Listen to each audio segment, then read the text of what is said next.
Hello tout le monde, j'espère que vous allez bien. Je suis super contente de vous retrouver aujourd'hui pour une nouvelle vidéo DIY. Donc en fait ce n'était pas du tout prévu, j'avais prévu de reprendre les contenus mode, sauf qu'il y a quelques semaines il y a un journaliste de 7 à 8 qui m'a contacté parce que justement ils étaient en train de faire un reportage sur les DIY et l'explosion du coup du do it yourself. Ils ont voulu m'interviewer et ils ont voulu filmer un petit peu les backstage. Donc ils sont venus chez moi pour me filmer en train de filmer des DIY. Donc voilà, comme j'avais une liste de projets comme ça que j'avais prévu de faire dans les mois qui viennent, voilà, ça a été l'occasion de me lancer et comme je ne fais jamais les choses à moitié, avec moi c'est toujours plus, plutôt que d'en faire deux comme ils m'avaient demandé, j'ai continué après une fois qu'ils sont partis pour voilà, remplir cette vidéo et vous donner assez de contenu. Enfin en vrai c'est parce que j'avais vraiment envie de les faire, donc voilà, ça m'a fait du bien de m'évader un petit peu dans les DIY.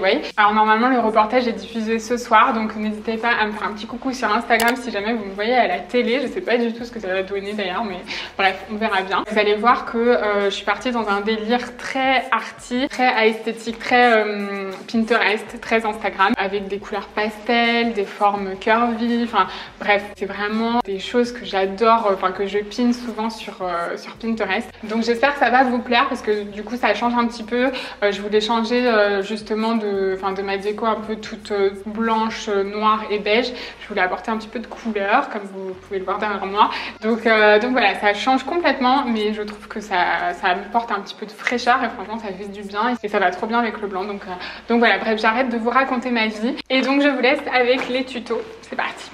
Pour les premiers DIY que je vais vous montrer, c'est des DIY qui sont très inspirés du designer Gustav Westman. J'aime beaucoup son univers, c'est très arty, très original. J'ai voulu reproduire deux miroirs, donc je vais vous montrer. J'en ai fait deux parce que en fait je me suis dit que c'était plus simple même pour vous montrer qu'il y avait plusieurs options en fait. Donc j'en ai fait un petit comme ça que j'ai peint en mauve. Donc celui-là c'est vraiment un miroir que j'ai fabriqué de A à Z. Je vais vous montrer comment. Et ensuite j'ai voulu l'adapter aussi sur mon grand miroir Ikea. Donc voilà, je vais vous laisser regarder les DIY et n'hésitez pas à me dire ce que vous en pensez.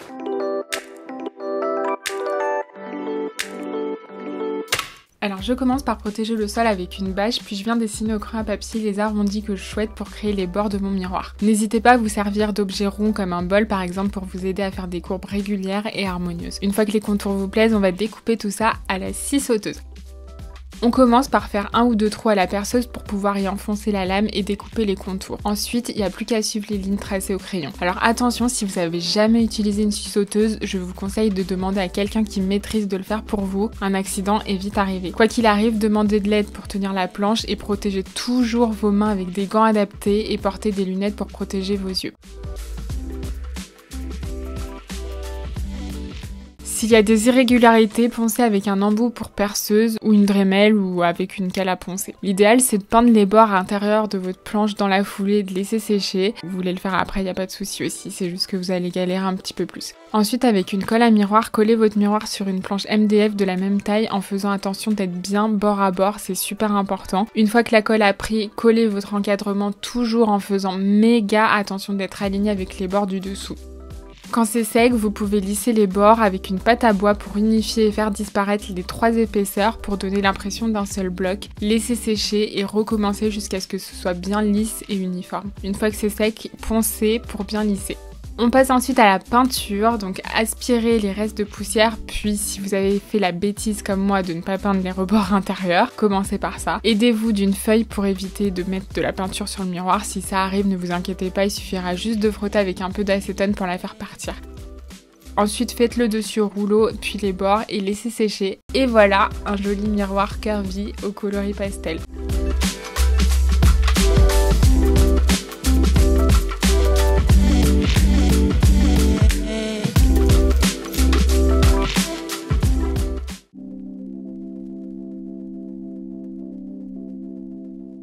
Donc j'ai ce grand miroir Ikea qui a déjà un aspect coffre sur les côtés, alors je me suis dit que j'allais pouvoir le transformer assez facilement en créant tout simplement un cache à mettre devant. Donc j'ai juste acheté une planche de médium de 10 mm d'épaisseur à la coupe, aux dimensions exactes de mon miroir Ikea. Pour la forme, je prends des récipients de différentes tailles pour dessiner les arrondis. Je commence par tracer un cadre à partir duquel je vais me baser pour tracer les courbes descendantes. Et pour les courbes ascendantes, je me sers du bord de la planche. Si c'est pas assez clair, regardez les images, je pense que ça vous parlera plus. Love it when you slide next to me and say how was your day, love.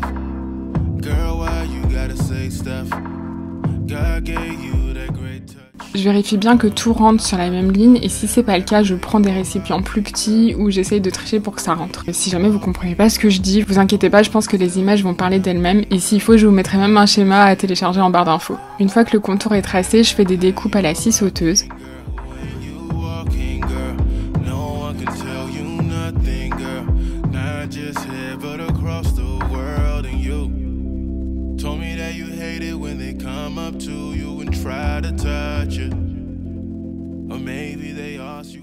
Ensuite, je ponce pour bien lisser et rattraper les éventuelles irrégularités. Une fois que tout est poncé, je peins le cadre recto verso sans oublier les arêtes intérieures et extérieures. Faut savoir que le médium absorbe beaucoup, donc personnellement j'ai dû mettre 4 couches de peinture pour que ce soit nickel. Je laisse sécher, puis entre temps je peins aussi l'encadrement de mon miroir Ikea qui est de base aluminium. Donc là encore, plusieurs couches sont nécessaires et laissez bien sécher entre les couches. Une fois que les deux supports sont secs, je peux les assembler. Donc personnellement j'ai pris le parti de poser le cadre sur le miroir sans le fixer parce que je me suis dit que si je voulais changer ce serait plus simple, si je voulais le repeindre ou voilà, si je voulais l'enlever tout simplement, j'aurais pas à racheter un miroir. Donc ce qui est bien c'est qu'une fois en place on voit pas trop la démarcation entre les deux, donc franchement c'est nickel. Mais bon, après si vous le souhaitez vous pouvez tout aussi bien le coller avec une colle à miroir.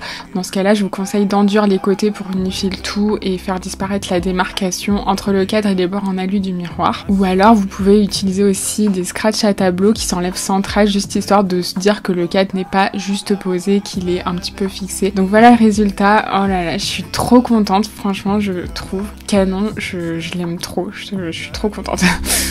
Told me that you hate it when they come up to you and try to touch you. Or maybe they ask you a question like how you get that around.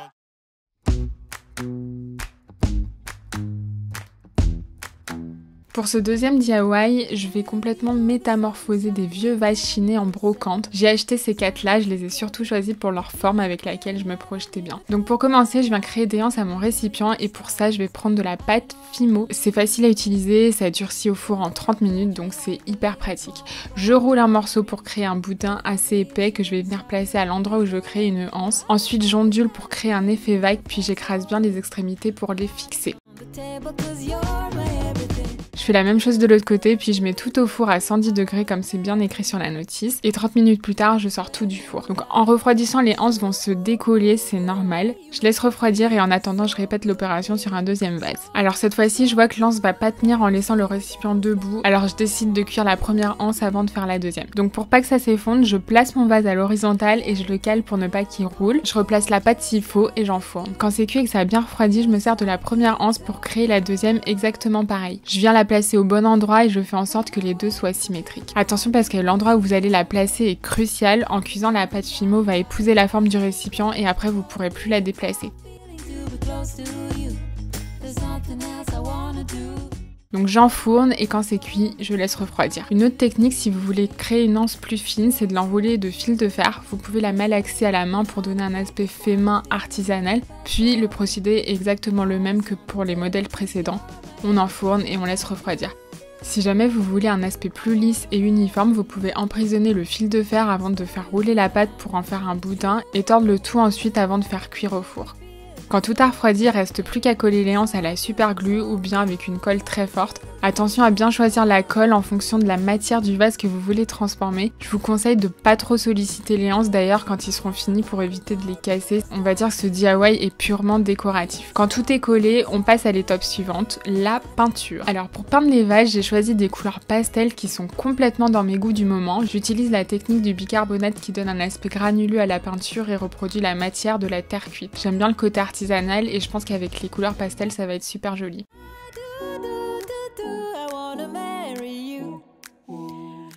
Je commence par appliquer une première couche. Ce qui est bien, c'est que l'aspect granuleux va effacer toutes les irrégularités des vases s'ils sont abîmés ou alors si la jonction des anses est mal faite.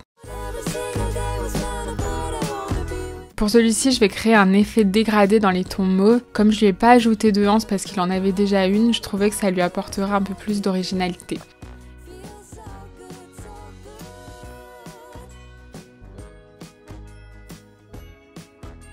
Alors celui-là c'est vraiment un de mes préférés, j'adore la forme. Alors vous enchaînez ensuite avec la deuxième couche, puis on va laisser sécher et voilà le résultat. Perso, je trouve ça trop canon. On penserait même pas que de base il ressemblait à ça. C'est incroyable la différence. It feels like we're in heaven. If it will get dark, you'll be my million stars. I know I can lean on you. Oh, you catch me like a leaf falling from a tree. If I'll be a shooting star, you make a wish. No, I don't fake this kind of feeling. Never felt so real. My heart is on the table 'cause you're my everything. I could crumble into pieces.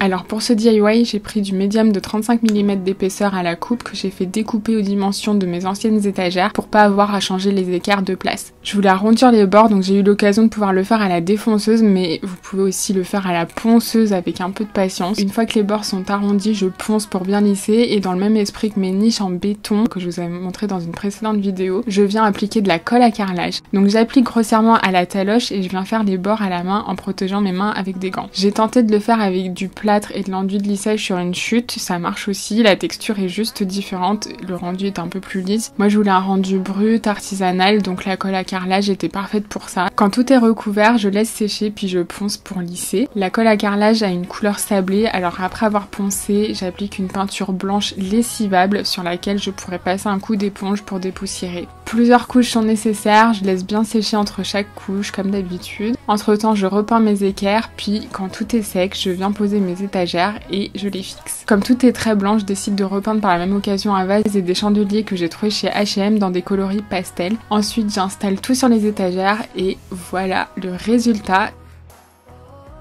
C'est beaucoup plus épuré et plus lumineux qu'avant, franchement j'aime beaucoup, je sais pas ce que vous en pensez, mais en tout cas moi je suis plutôt satisfaite.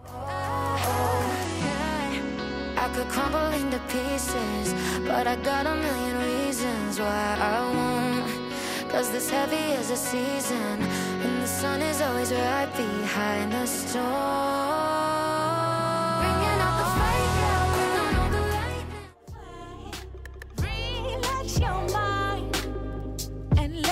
Pour ce 5e DIY, je me suis encore inspirée de Gustav Westman, cette fois-ci en recréant une petite table d'appoint. Alors ce tuto a un niveau de difficulté beaucoup plus élevé que les précédents, mais j'ai envie de dire que le résultat n'en est que meilleur. Pour ça, j'ai acheté 3 planches de médium de 50 par 80 cm et 18 mm d'épaisseur. Elles sont vendues telles quelles à Leroy Merlin, pas besoin de les faire découper. J'insiste bien sur le fait qu'il s'agit de médium et non d'aggloméré, c'est super important même pour les autres DIY. De toute façon, je vous mets tous les liens en barre d'infos et les références. Donc comme pour les miroirs, je prends les mesures puis je définis un cadre qui me servira à dessiner les courbes. Pour que tout soit stable au sol, je vous conseille d'utiliser une tranche de la planche déjà découpée pour définir le bas de la table, puis je trace un trait parallèle à cette tranche qui définira donc le haut de ma table. Je mets 2 petits bols pour faire des arrondis réguliers et cette fois-ci, plutôt que de dessiner des demi-cercles, je vais un petit peu plus loin pour bien accentuer les vagues. Je finis les vagues par un rond qui dépasse du haut de la table. Je reproduis exactement le même dessin avec les mêmes mesures sur la deuxième planche de MDF. Pour pouvoir dessiner le dessus de la table sur la 3e planche, il est très important de mesurer la distance entre les ronds A et B sur les 2 autres planches de MDF. Ensuite, il faudra tracer un carré avec ses dimensions sur la 3e planche, puis dessiner des ronds sur les 4 angles et tracer des courbes entre chaque rond. Je vous mets un schéma à télécharger avec toutes les dimensions que j'ai utilisées en barre d'infos, ce sera beaucoup plus simple parce que je sais que mes explications risquent de pas parler à tout le monde, donc au moins ce sera plus clair comme ça. Une fois que tous les tracés sont faits, je viens tout découper à la scie sauteuse. D'ailleurs, je l'ai pas forcément précisé dans les DIY précédents, mais il est évident qu'il vous faut une lame adaptée au médium pour la scie sauteuse. Quand tout est découpé, je reprends les pièces qui vont constituer le corps de la table, puis je trace un trait vertical au milieu. Je vais venir créer une fente de l'épaisseur de mes planches, soit 18 mm, mais pour prendre un peu de marge, je vais faire une fente de 2 cm et donc je trace un trait à 1 cm de part et d'autre du trait central. Sur la première planche, je dessine une fente sur la moitié inférieure et sur la deuxième, je dessine la fente sur la partie supérieure. Quand les fentes sont tracées, je les découpe à la scie sauteuse en étant le plus précis possible. Je viens ensuite les emboîter l'une dans l'autre. Alors il se peut que vous ayez du mal à les enfiler, n'hésitez pas à poncer légèrement ou à redécouper si vous sentez que poncer ne suffira pas. L'essentiel c'est d'y aller petit à petit. Personnellement j'ai dû taper un peu pour que tout s'emboîte jusqu'au bout, mais j'y suis arrivée. Une fois que tout est assemblé, je ponce les bords pour que tout soit bien lisse et je vérifie que le dessus de la table s'emboîte bien aussi. Après avoir poncé, je viens combler les jointures avec de l'enduit à bois. L'idée c'est qu'elles ne soient vraiment plus du tout visibles. J'ai commencé à la spatule mais c'était un peu galère, alors j'ai appliqué au doigt et c'était beaucoup mieux, beaucoup plus propre.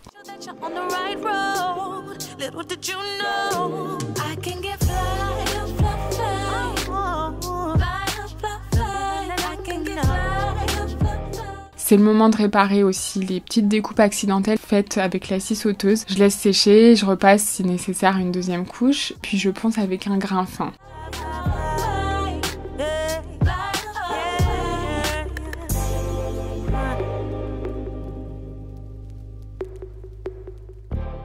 Une fois que c'est fait, je peux enfin passer à la peinture. J'ai décidé de le peindre en jaune pastel pour changer un peu et parce que cette couleur va bien avec le blanc, je trouve. Donc je peins chaque élément séparément, recto, verso. Comme je vous le disais tout à l'heure, le MDF absorbe beaucoup, alors appliquer autant de couches que nécessaire, faut un petit peu de patience. Une fois que tout est sec, on peut enfin passer à l'assemblage. Pour ça, j'utilise des petites équerres et des vis à bois.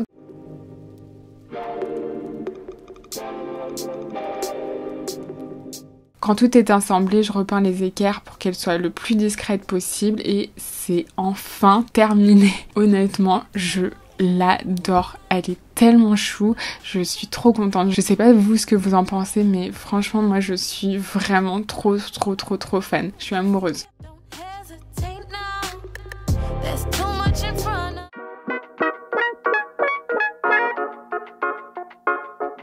Pour le DIY suivant, j'avais envie de vous montrer que l'on pouvait faire des mini miroirs colorés en mousse expansive, un peu dans le style de mon grand miroir. Vous savez, je vous avais donné le DIY dans une précédente vidéo. C'est hyper simple, vous avez juste à pulvériser la mousse autour des miroirs et à laisser sécher. La mousse gonfle en séchant et donne cet aspect un petit peu nuage. Une fois que c'est sec, il reste plus qu'à peindre. Je commence par une première couche blanche, puis en deuxième couche, j'applique la peinture colorée. Je laisse sécher et ensuite je viens nettoyer le miroir qui a du coup un peu de peinture. Donc pour ça, j'utilise de l'acétone et ensuite une raclette pour bien racler et enlever l'excédent de peinture. Et voilà, c'est super mignon je trouve.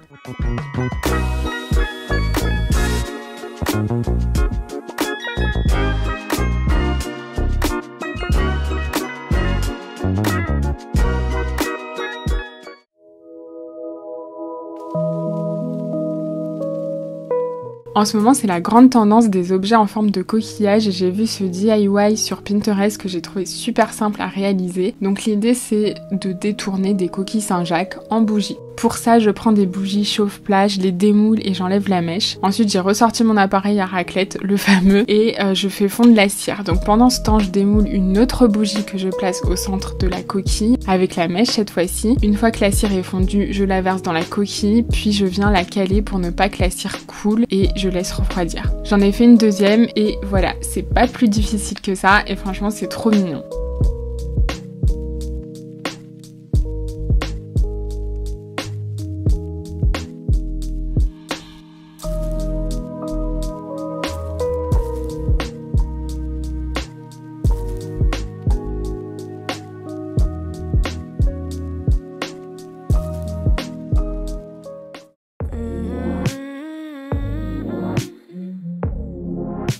Dans la même lignée que la bougie, j'ai voulu cette fois-ci détourner des coquilles Saint-Jacques en coupelle porte-bijoux. J'aime bien l'idée d'y déposer mes bijoux le soir ou alors quand je les porte pas. Donc pour ça, je commence par peindre l'intérieur des coquilles avec de la peinture blanche. Je passe plusieurs couches si nécessaire jusqu'à ce que les taches de la coquille aient complètement disparu. Une fois que c'est sec, je vais en laisser une telle quelle, puis recouvrir les bords de la deuxième avec des feuilles d'or. J'applique donc une miction à l'endroit où je souhaite dorer, puis je laisse 15 minutes comme indiqué sur la notice. Une fois le temps écoulé, je viens poser ma feuille d'or sur la miction en appuyant bien. C'est à ce moment-là que le doré va rester collé.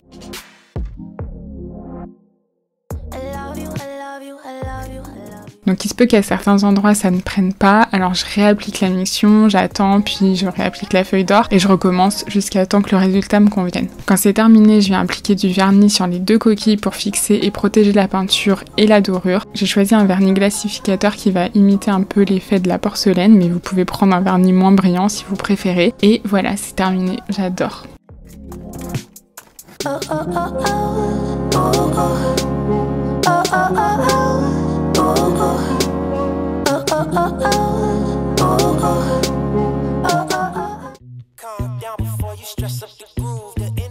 Pour ce DIY, je me suis inspirée d'un miroir de la créatrice Lotta Blobs que je vois pas mal tourner sur Pinterest. J'ai décidé d'utiliser une fois de plus de la pâte Fimo que je trouve juste parfaite pour ce do it yourself. Je commence par rouler un morceau en un long boudin assez fin. Je dépose sur un petit miroir pour vérifier qu'il fait bien le tour et qu'il est assez long. Quand la longueur me convient, je le ferme pour créer un cercle en scellant les deux extrémités puis en les roulant sur eux-mêmes. Je pose ensuite le miroir sur la plaque de cuisson avec le papier et je viens disposer mon boudin en créant des vagues. Je laisse cuire, puis une fois refroidi, je commence à le peindre.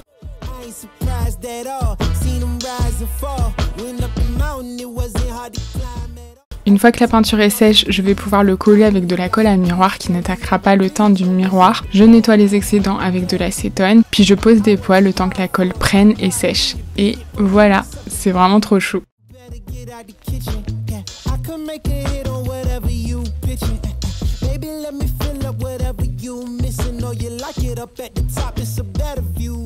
Et voilà, cette vidéo est terminée pour aujourd'hui. J'espère que ça vous a plu. N'hésitez pas à me dire en commentaire ce que vous en avez pensé. Est-ce que vous aimez voilà, toutes ces nouvelles tendances qui arrivent? Je suis curieuse de le savoir. N'oubliez pas que vous pouvez me retrouver sur Instagram. Mon compte c'est June65. Je vous fais plein de gros bisous et je vous dis à très vite pour la prochaine vidéo qui sera une vidéo mode, c'est promis.